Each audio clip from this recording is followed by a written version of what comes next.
Hello दोस्तों, study with concept के इस स्टडी प्लेटफॉर्म पर आप सभी का स्वागत है। तो PYQ की श्रृंखला में आगे बढ़ते हुए आज हम मंदिर से भी संबंधित क्वेश्चंस को देखेंगे। जैसा कि मैंने आपको बताया था कि ये जो हिस्ट्री का सिलेबस है, अगर आप इसके अनुसार पढ़ते हैं, चीज़ों को कंप्लीट करते हैं, तो आपका ज़्यादा क्वेश्चन छूटेंगे नहीं, गलत भी नहीं होंगे। तो यहाँ पर देखिए, एक तो जो जो इम्पोर्टेंट है मैंने यहाँ पर लिख दिया था। अभी ये जो सिलेबस है, ये प्री का सिलेबस है और ये जो है ये केवल अभी हिस्ट्री का है और हिस्ट्री के केवल एक पार्ट का है और वो है प्राचीन भारतीय इतिहास का। ठीक है, आज इसका लास्ट वीडियो होगा। कल हम लोग डिस्कस करेंगे पहले कि मिडाइवल में से कहाँ से क्वेश्चन उठाता है, किस टॉपिक से, कौन कौन से टॉपिक आपके लिए इम्पोर्टेंट है, तो इसको कल हम देखेंगे। आज मंदिर से संबंधित क्वेश्चंस हैं और मैं यहाँ पर बताई थी आपको कि हड़प्पा से और अशोक से, इससे हर साल क्वेश्चन पूछे जाते हैं। अगर आप उठा करके पेपर देखेंगे तो हर साल इसमें से क्वेश्चन आए हुए हैं। तो ये हड़प्पा का तो लगभग हो चुका है सारा क्वेश्चन, अभी इसमें से अशोक वाला कुछ बच रहा है, तो आज हम इसको ख़त्म कर देंगे। और मंदिर, गुफा मंदिर से भी क्वेश्चन आते हैं, तो इससे भी संबंधित क्वेश्चन को आज हम देखेंगे। ठीक है, हालांकि अंतर है नहीं ज़्यादा बौद्ध में और अशोक में और इस मंदिर में, क्योंकि इन्हीं के कालों से संबंधित, इन्हीं के शासन काल से संबंधित मंदिर से क्वेश्चन पूछे जाते हैं, चाहे वो मंदिर हो या गुफा हो। ठीक है, दक्षिण भारतीय मंदिर को भी लिया जाता है, तो उसे भी हम देखेंगे। और उसके बाद से हमारा गुप्त है, फिर भक्ति एवं सूफी आंदोलन है और बौद्ध धर्म है और ये समकालीन शासक है। जितने भी टॉपिक हैं यहाँ पर, ये सारी चीज़ें हम बाकायदा अच्छे से देखेंगे। तो अभी हम लोग ये कर चुके हैं, हड़प्पा बिल्कुल कंप्लीट हो चुका है, अशोक वाला भी लगभग हो ही गया है। 2-4 क्वेश्चन है, इसको आज करके ख़त्म कर देंगे हम लोग। फिर हम आ जाएंगे सीधा गुफा व मंदिर पर। ठीक है, कुछ क्वेश्चन इसमें से आज हो जाएगा और कल हम क्या करेंगे कि गुफा मंदिर के कुछ क्वेश्चन प्लस गुप्त काल का, इसका सॉल्व करेंगे।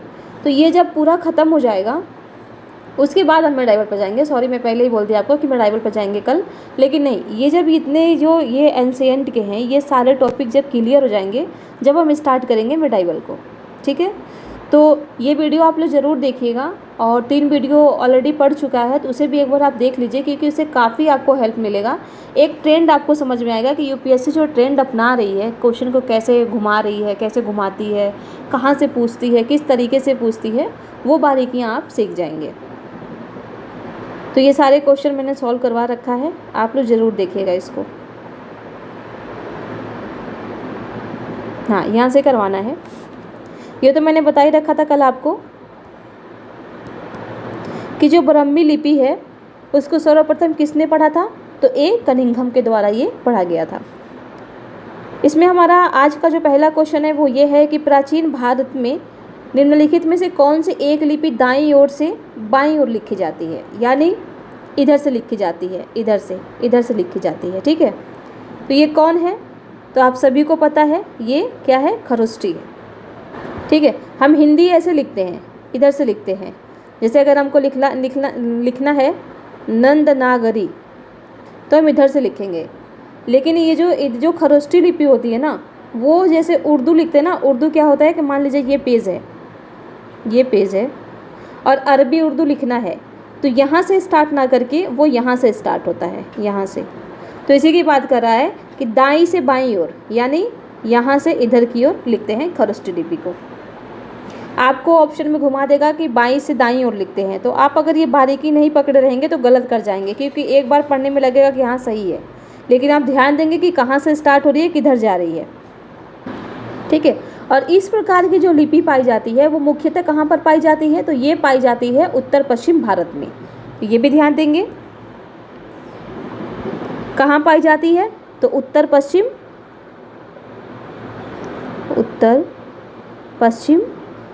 भारत में ये पाई जाती है मुख्यतः। ठीक है, अगला क्वेश्चन है, अशोक के निम्नलिखित अभिलेखों में से किसमें दक्षिण भारतीय राज्यों का उल्लेख हुआ है। तो अगर आप वीडियो कंटिन्यू देख रहे होंगे तो इसका आंसर आप तुरंत दे देंगे। ठीक है, दक्षिण भारतीय राज्यों का यानी किसका पूछ रहा है, चोल, चेर, इन सब का पूछ रहा है। तो किस में हुआ था, तो द्वितीय अभिलेख में हुआ था। यहाँ पर आंसर दिख भी रहा है आप लोगों को, द्वितीय अभिलेख में हुआ था और मैंने बहुत ही अच्छे तरीके से इसके बारे में पिछले वाले वीडियो में बताया है, तो एक बार आप ज़रूर वीडियो को देखिएगा। फिर है कि निम्नलिखित में से किस स्रोत में अशोक के राज्यकाल में तृतीय बौद्ध संगति होने का उल्लेख मिलता है। किसमें मिलता है तृतीय बौद्ध संगति। अब यहाँ से एक फैक्ट आपका ये, हालांकि मैं ये बता चुकी हूँ आपको, फिर एक बार आप याद रख लीजिए कि जो तृतीय बौद्ध संगति हुई थी ये किसके शासनकाल में हुई थी, तो ये अशोक के शासनकाल में हुई थी। यहाँ पर मैं एक बार फिर बता देती हूँ, जो पहला था, पहला बौद्ध समिति कहिए या संगति कहिए, पहला बौद्ध संगति किसके शासनकाल में हुआ था, तो ये हुआ था अजात शत्रु के, अजात शत्रु के। इतनी बार मैं ये करवा चुकी हूँ कि आपको ये याद हो जाएगा, ठीक है। अजात शत्रु के शासनकाल में हुआ था, ठीक है। और कहाँ पर हुआ था, ये हुआ था राजगीर में, राजगीर कहिए या राजगृह कहिए, ठीक है। दूसरा कहाँ हुआ था, दूसरा किसके शासनकाल में हुआ था, तो ये हुआ था कालाशोका के शासनकाल में, कालाशोक के शासनकाल में। और ये कहाँ पर हुआ था, ये हुआ था वैशाली में, वैशाली में। तीसरा आपको पता लगे गया किसके शासनकाल में हो रहा है, तो ये तीसरा अशोक के शासनकाल में हो रहा है। और कहाँ पर ये हुआ था, तो ये हुआ था वहाँ पर पाटलिपुत्र में, पाटलिपुत्र में, ठीक है। और चौथा याद रखिएगा चतुर्थ, ये कहाँ पर हुआ था, तो ये हुआ था कश्मीर में। किसके शासनकाल में हुआ था, तो कनिष्क के, क से याद रखिएगा, कनिष्क, क से कश्मीर। ये चारों चीज़ें आप ध्यान में रखेंगे। तो यहाँ पर यही पूछा जा रहा है कि तृतीय बौद्ध संगति होने का उल्लेख किसमें मिलता है, कि हाँ ये बात सही है कि अशोक के काल में, अशोक के शासनकाल में तृतीय बौद्ध संगति का आयोजन किया गया था। अशोक के अभिलेखों में या दीपवंश में, महावंश में या दिव्या दान में। तो यहाँ पर आपको लग रहा होगा कि अशोक का अभिलेख दिया तो इसमें पक्का हुआ होगा, लेकिन ऐसा नहीं है, इसमें बिल्कुल ही नहीं हुआ था, ठीक है। इसका जो दिव्य दान में भी नहीं हुआ था, तो आप ये चौथा भी हटा दीजिए। आपका कौन सा फिर आंसर बच रहा है, 2 और 3। आंसर है इसका 2 और 3, ठीक है। और ये जो 2, 3 हैं, ये दीपवंश और महावंश, ये क्या है, तो ये सिहली अनुश्रुति हैं, सिहली, दीपवंश और महावंश, ये क्या है, तो ये सिहली, सिहली अनुश्रुति हैं, अनुश्रुति, ठीक है, सिंहली अनुश्रुति हैं ये। और इन्हीं दोनों में इसका उल्लेख मिलता है, ठीक है। और थोड़ा सा एक बात और ध्यान रखिएगा कि ये जो तृतीय बौद्ध संगति हुई थी, इसकी अध्यक्षता किसने की थी, अध्यक्षता, अध्यक्षता वो किए थे मोगलीपुत्र तिस, इनके द्वारा तृतीय बौद्ध संगति की अध्यक्षता की गई थी, ठीक है। यहाँ से थोड़ा सा ये याद रखिएगा कि द्वितीय मुख्य शिलालेख में किनका किनका उल्लेख हुआ है, तो यहाँ पर जो उल्लेख हुआ है वो चोल का हुआ है, चोल, फिर पांड्य का, फिर सतीयुत और केरल पुत्र, ठीक है, इसका उल्लेख हुआ है, ठीक है। तो ये भी आप ध्यान में रखिएगा। अगला क्वेश्चन है, सांची का स्तूप किस शासक ने बनवाया था, तो आप सभी को पता है किसने बनवाया था, तो अशोक ने बनवाया था।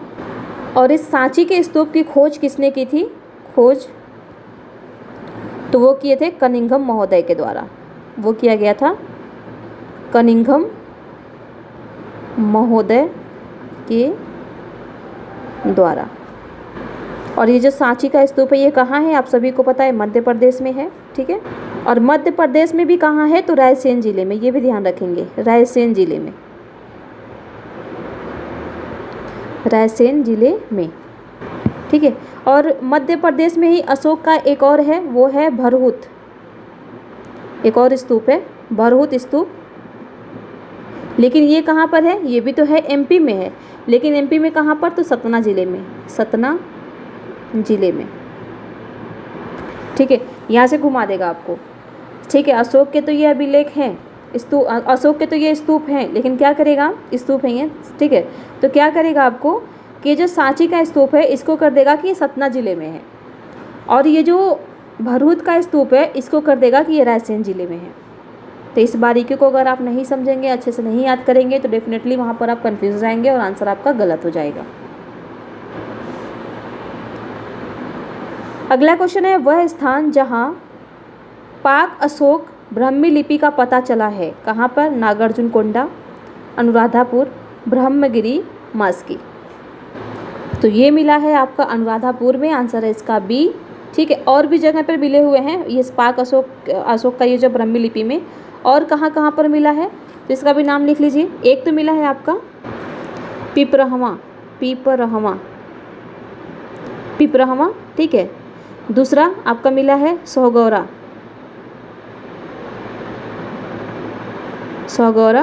और एक मिला है महास्थान। तो ये भी ध्यान रखेंगे, अगर आपसे कहे कि केवल पाक अशोक ब्राह्मी लिपि का पता एकमात्र जो साक्ष्य मिलता है वो कहाँ पर मिलता है? अनुराधापुर में मिलता है, या कह देगा ऐसे कि पाक अशोक ब्राह्मी लिपि का पता केवल अनुराधापुर में मिलता है। ठीक है, तो ऐसा नहीं है, 3 जगह और है, तो इसे भी आप ध्यान में रखेंगे। अशोक के अभिलेखों को सर्वप्रथम पढ़ा था, वही क्वेश्चन दोबारा से आ गया है। ठीक है, पीसीएस में 14 में, और वही क्वेश्चन हमने ऊपर भी देखा, किसने पढ़ा था? जेम्स प्रिंसेप ने पढ़ा था। ठीक है, अब ये देखिए, अब ये जो है ये है मंदिरों से, गुफाओं से ये क्वेश्चन है, और ये बौद्ध से भी आप जोड़ सकते हैं, क्योंकि इसमें बौद्ध अशोक से भी जोड़ सकते हैं। यहाँ पर देखिए दिया भी है। ठीक है, तो इसलिए मैं कह रही हूँ कि अगर आप सिलेबस के हिसाब से पढ़ते हैं तो ऐसा तो है नहीं कि केवल शासक के बारे में ही देगा कि हाँ ठीक है इनका नाम ये था, यहाँ पर उन्होंने शासन किया। जब आप पढ़ेंगे तो सामाजिक, आर्थिक, राजनीतिक, कला, संस्कृति, सारी चीज़ों पर आपका ध्यान जाएगा, सारी चीज़ें आपको पढ़नी पड़ेंगी, और घूम फिर का क्वेश्चन आपका वहीं से बनेगा। ठीक है, ये क्वेश्चन हम लोग पहले वीडियो में सॉल्व कर चुके हैं, लेकिन एक बार और कर लेते हैं, क्योंकि यहाँ पर बात मंदिर की गुफाओं की जा रही है। तो देखिए गुफाओं से आया है, और उस टाइम पर जब हमने क्वेश्चन को सॉल्व किया था तो वो संबंधित था अशोक से। ठीक है, अशोक के टॉपिक से लिया था, इसलिए यहाँ पर मंदिर की बात की जा रही है, गुफाओं की बात की जा रही है, और ये टॉपिक में है भी, मेंशन भी है, तो इसलिए यहाँ पर देखिए गुफा है, तो इसलिए यहाँ पर क्वेश्चन में दोबारा ले ली। यहाँ कह रहा है कि बादामी की गुफाएं भारत की प्राचीनतम अवशिष्ट शैलकृत गुफाएं हैं, तो ये गलत है। मैं आपको पहले वाले वीडियो में बता चुकी हूँ कि कौन है ये, तो वो था बराबर की गुफाएं। बराबर की जो गुफाएं हैं वो अवशिष्ट शैलकृत गुफाएं हैं, ना कि बादामी की। तो एक हटाइए, एक हट गया। ठीक है, बराबर की शैलकृत गुफाएं सम्राट चंद्रगुप्त मौर्य द्वारा मूलतः आजीविकों के लिए बनाई गई थी। तो सही बात है कि ये आजीविकों के लिए तो बनाई गई थी, लेकिन ये चंद्रगुप्त मौर्य के द्वारा नहीं, ये किसके द्वारा बनाया गया था? अशोक और उनके पौत्र दशरथ के द्वारा। अशोक और उनके पौत्र दशरथ के द्वारा बनाया गया था। तो इस तरीके से आपका ये दूसरा भी गलत था, फिर आपका आंसर बचता है सी, और यही आपका आंसर सी। एलोरा में गुफाएं विभिन्न धर्मों के लिए बनाई गई हैं, तो बिल्कुल सही है। एलोरा की जो गुफा है वो हिंदू धर्म से, ठीक है, हिंदू और जैन धर्म से भी संबंधित है, तो ये कह सकते हैं हम कि हाँ ये विभिन्न गुफाओं से संबंधित है। अगला क्वेश्चन है कि निम्नलिखित ऐतिहासिक स्थलों पर विचार कीजिए। पहले वाले वीडियो में मैं बता चुकी हूँ आपको, लेकिन यहाँ पर फिर से वही बात है कि चित्रकला मंदिर से आ जा रही है। ठीक है, अजंता की गुफाएं, लेपाक्षी मंदिर, सांची स्तूप। अब कह रहा है कि उपर्युक्त स्थलों में से कौन सा भित्ति चित्रकला के लिए जाना जाता है? भित्ति चित्रकला के लिए तो सांची स्तूप तो बिल्कुल नहीं है भित्ति चित्रकला के लिए, 3 तो हटा ही दीजिए। ठीक है, अजंता की गुफा और लेपाक्षी मंदिर ये दोनों ही भित्ति चित्रकला के एग्जाम्पल्स हैं, तो आंसर हो गया इसका बी। ठीक है, तो ध्यान रखिएगा ये किस नदी के किनारे है, इनका लोकेशन कहाँ है, बहुत ही अच्छे तरीके से पहले वाले वीडियो में बताया गया, वहाँ आप एक बार देख लीजिएगा। थोड़ा सा मैं यहाँ पर बता देती हूँ कि जो अजंता की गुफा है ये कहाँ पर है, तो ये है महाराष्ट्र में। ठीक है, वहाँ पर एलोरा के बारे में बताई गई है, तो वो भी ध्यान देंगे। एलोरा, बादामी सब गुफाएं बताई गई हैं पहले वाले वीडियो में इसी क्वेश्चन को लेकर के। और लेपाक्षी का ये कहाँ पर है, तो ये है लेपाक्षी मंदिर, ये है आंध्र प्रदेश में, आंध्र प्रदेश। ठीक है, ये आंध्र प्रदेश में है।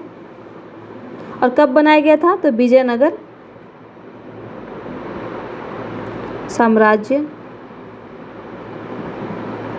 काल में ये बनाया गया था। ठीक है, ये भी ध्यान रखेंगे। ठीक है, और ये जो लेपाक्षी मंदिर है मैं वहाँ भी बताई हूँ, लेपाक्षी जो ये मंदिर है ये 3 देवताओं से संबंधित है। किनसे? तो विष्णु भगवान से, विष्णु, शिव, ठीक है, विष्णु भगवान, शिव भगवान और एक हैं वीरभद्र, वीरभद्र, ठीक है। इनमें से ये जो वीरभद्र मंदिर है, ठीक है, ये यूनेस्को के विश्व धरोहर के अस्थायी सूची में शामिल है। ध्यान देंगे, यूनेस्को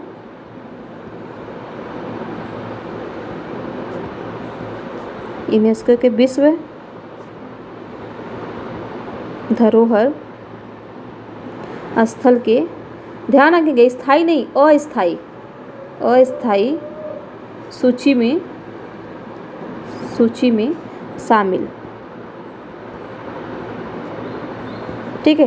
क्योंकि क्वेश्चन पूछ लेता है कि कौन सा यूनेस्को के विश्व धरोहर स्थल में शामिल है, कौन सा नहीं है, तो ये आप ध्यान में रखेंगे।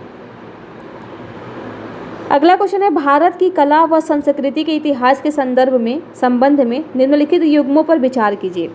कह रहा, बुद्ध के महापरिनिर्वाण की एक भव्य प्रतिमा जिसमें ऊपर की ओर अनेकों देवी संगीतज्ञ तथा नीचे की ओर उनके दुखी अनुयायी दर्शाए गए हैं। ये कहाँ पर है? तो कह रहा है कि ये अजंता में है, ठीक है। प्रस्तर पर उत्कीर्ण विष्णु के वराह अवतार की विशाल प्रतिमा जिसमें वह देवी पृथ्वी को गहरे विक्षुब्ध सागर से उबारते दर्शाए गए हैं। ये कहाँ कह रहा है? कह रहा है कि माउंट आबू पर है। विशाल गुलास्मों पर उत्कीर्ण अर्जुन की तपस्या गंगा अवतरण, ये कह रहा है कि ये मामल्लपुरम में है। अब ये कह रहा है कि बताइए कि क्या ये सही है कि जो लोकेशन यहाँ पर दिया गया है, क्या ये सही है कि हाँ वहाँ पर है ये चीज़ें? तो अब हमको देखना है। तो सबसे पहले हम पहले वाले को देखते हैं। तो ये बात सही है कि ये जो बुद्ध के महापरिनिर्वाण की एक भव्य प्रतिमा को दर्शाया गया है, ये अजंता के गुफा में दर्शाया गया है, ठीक है। तो इस तरीके से हमारा एक सही है। तो देखिए एक एक कहाँ है, इसमें भी है, इसमें भी है, इसमें भी है, लेकिन यहाँ पर नहीं है, तो ये बी हमारा हट गया, ठीक है। फिर कह रहा है दूसरा कि प्रस्तर पर उत्कीर्ण विष्णु के वराह अवतार की विशाल प्रतिमा जिसमें वह देवी पृथ्वी को गहरे विक्षुब्ध सागर से उबारते दर्शाए गए हैं। ये कह रहा है कि माउंट आबू पर है, और माउंट आबू आपका कहाँ है? ये राजस्थान में है, ठीक है। लेकिन ये गलत है, क्योंकि ये जो वराह की ये जो प्रतिमा है, विष्णु भगवान के वराह अवतार की जो ये प्रतिमा है, ये कहाँ पर है? तो ये उदयगिरी में है, उदयगिरी। और ये उदयगिरी कहाँ पर है? तो ये है मध्य प्रदेश में, यहाँ पर ये है, ना कि माउंट आबू पर। तो दूसरा आपका गलत हो गया, तो 2 हटाइए, ये हट गया आपका, ये हट गया, आपका आंसर हो गया सी, 1 और 3। बाकी आप ये देख ही सकते हैं कि विशाल गुलास्म पर उत्कीर्ण अर्जुन की जो तपस्या है, ये कहाँ पर है? तो मामल्लपुरम में ही है, ठीक है। अगला क्वेश्चन ये भी मंदिर से संबंधित है। कह रहा है कि भारत में बौद्ध इतिहास, परंपरा और संस्कृति के संबंध में निम्नलिखित युग्मों पर विचार कीजिए। देखिए युग्मों वाला बहुत आता है, अभी तो इस तरीके से पूछा है, लेकिन क्या करेगा कि आगे, अब तो देख ही रहे हैं कि पिछले साल कैसे पूछा था कि केवल 2 युग्म सही, केवल 1 युग्म सही, केवल 3 युग्म सही। तो अब यहाँ पर ऐसे ऑप्शन दे देगा, ये 1-2 वाला हटा देगा, जिसे आप आसानी से एलिमिनेट कर पाते थे, अब नहीं कर पाएंगे, क्योंकि आपको एग्जैक्ट पता होना चाहिए कि कहाँ पर लोकेशन है इसका, तभी जा करके आप निकाल सकते हैं, ठीक है। तो यहाँ पर कह रहा है कि टाबो मठ और मंदिर संकुल, ये कहाँ कह रहा है? कह रहा है कि ये स्पीति घाटी में अवस्थित है। लहोत्सव लखांग मंदिर नको, ये जास्कर घाटी में कह रहा है। और अलवी मंदिर संकुलन, ये कह रहा है कि लद्दाख में है, ठीक है। तो पहला तो लगभग आप सभी को पता ही होगा, तो सही बात है। ये जो टाबो मठ है ये स्पीति घाटी में है, और ये स्पीति घाटी कहाँ है? तो यह है हिमाचल प्रदेश, हिमाचल प्रदेश। तो पहला सही है, देखिए पहला इसमें भी दिया है, पहला इसमें भी दिया है, पहला इसमें दिया, इसमें नहीं है, जिसको हटा देंगे हम। दूसरा कहेगा कि लहोत्सव लखांग, तो आपको लगेगा कि हाँ ये तो नाम के सुन के ही लग रहा है लद्दाख में ही होगा और जास्कर घाटी में ही होगा, लेकिन ये गलत है, क्योंकि ये कहाँ पर है? तो ये है आपका हिमाचल प्रदेश में, ये भी हिमाचल प्रदेश में ही है। और हिमाचल प्रदेश में भी कहाँ है? तो किन्नौर में, किन्नौर में है, ठीक है। दूसरा आपका गलत हो गया, तो देखिए 2 हटाइए, आंसर हो गया आपका 1 और 3, ठीक है। ये अलवी है, जो अलवी मंदिर संकुल, ये सही बात है, ये लद्दाख में है, ठीक है, लद्दाख लेह में। तो इस तरीके से ये भी आपका सही है। तो इस तरीके से आप देख सकते हैं कि किस तरीके से मंदिरों से, अशोक से, सिंधु घाटी सभ्यता से, बौद्ध से, ठीक है, इन सारे से क्वेश्चन उठाता है, गुप्त से भी उठाता है।